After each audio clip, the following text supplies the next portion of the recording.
যখন সর্দি কাশি বা জ্বরটা হয় তখন দেখবেন যে মাঝে মাঝে দেখা যায় যে তখন ভীষণ খেতে ইচ্ছে করে, যেই জিনিসটা আপনি খেতে পারবেন না বা খেতে দেওয়া হবে না, এরকম কিছু উদ্ভট টাইপের খাবার আপনার মনে পড়বে এবং খাওয়ার ইচ্ছাও জাগবে ভীষণ ভাবে। উদ্ভট না হলেও ভালো, মোটামুটি মানে ধরেন সুস্থ স্বাভাবিক হলে সেই খাবারগুলো প্রযোজ্য, ঠিক আছে, কিন্তু অসুস্থ হলে সেই খাবারগুলো দিতে চায় না সাধারণত। সেরকম খাবারই মাঝে মাঝে খুবই খেতে ইচ্ছে করে, যেমন স্ট্রিট ফুড অনেক বেশি আপনার ইচ্ছে করবে খাওয়ার জন্য। তো আমারও আজকে ভীষণ রকমের ফুচকা, ভেলপুরি, চটপটি খেতে ইচ্ছে করছে। আমার আসলে জ্বর ঠান্ডা সেই ভীষণ ভাবে লেগেছে, ভীষণ রকমের।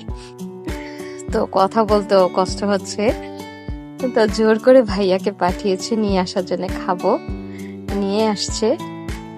কিন্তু বলে না যে ভীষণ ভাবে চাওয়া জিনিসটা মাঝে মাঝে ভালো হয় না, দেখবেন যে আপনি সেই স্বাদটা পাবেন না বা সেই ইচ্ছাটা হয় না, মানে খাবারের মধ্যে কোনো না ঝামেলা হবেই।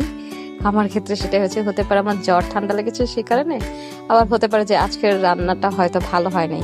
আমি যেখান থেকে কিনে নিয়ে আসছি তাদের রান্নাটা হয় না, রান্না তো সব সময় একই রকম হবে না, একটু উল্টো পাল্টা হয় মাঝে মাঝে। তো আজকেই আমার ব্যাড লাক বলতে হয়, আমার সেটাই হয়েছে। আমার কাছে মজা পাইনি আমি। বা আপনাদের এরকম ঘটনা হয়েছে কিনা, ভীষণ ভাবে চেয়েছেন সেই জিনিসটা পাননি, বা ভীষণ ভাবে চেয়েছেন সেই জিনিসটা পেয়েছেন কিন্তু সেই স্বাদটা আপনি পাননি। যেমন আমি ভেলপুরিটা পাইনি, ফুচকা চটপটি পেয়েছি, কিন্তু আমি সেই স্বাদটা পাইনি যেটা আমি চেয়েছিলাম। তো আপনারা জানাবেন আপনাদের কখন এরকম ঘটে, বা জ্বর সর্দি ঠান্ডা হলে আপনাদের কোন খাবারটা ভীষণ ভাবে খেতে ইচ্ছে করে মাঝে মাঝে, কমেন্ট বক্সে জানাবেন।